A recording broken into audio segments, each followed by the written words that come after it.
Right, the next form of revelation is that of miracles, and this is going to be a very short first PowerPoint video, which is going to just be looking at the concept and the general issues before we look in a little bit more detail.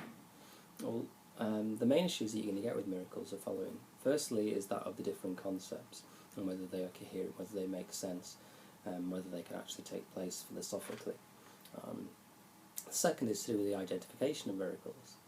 If miracles do take place, how would we ever be able to identify a miracle as being a miracle?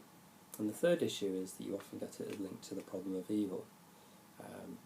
The person that we're going to be looking at is with Wiles. Another issue, however, used with miracles is how they're always used to verify or justify a particular faith. So it often is used for arguments for the existence of God. The other thing, which is associated with Bultmann, is that many people see them as an obstacle to faith as opposed to justifying the faith. And with Bultmann, he wanted, if you remember, demythologise the New Testament, and the Old Testament for that matter, but particularly the New Testament.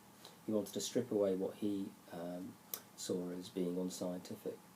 So it made people think, why should I accept a particular faith if they're going to have me believe that people with mental illness are suffering from demonic possession.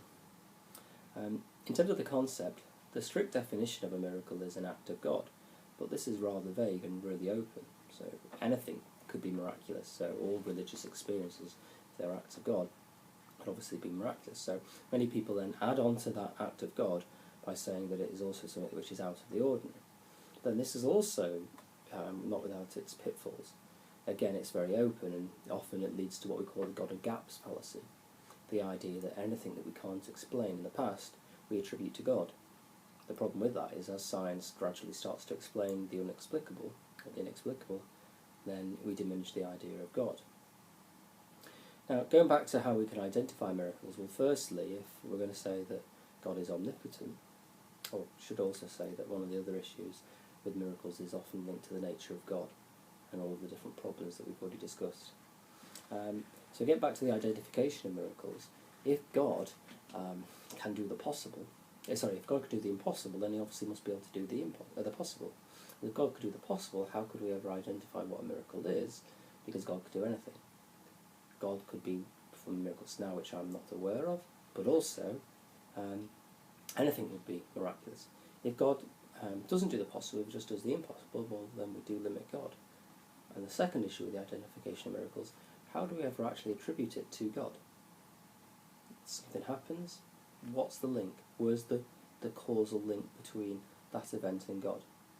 So something might inexplicably occur, but what evidence do we have that this is from some particular deity?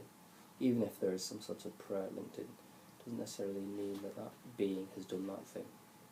And we'll look at the different concepts in the next few videos.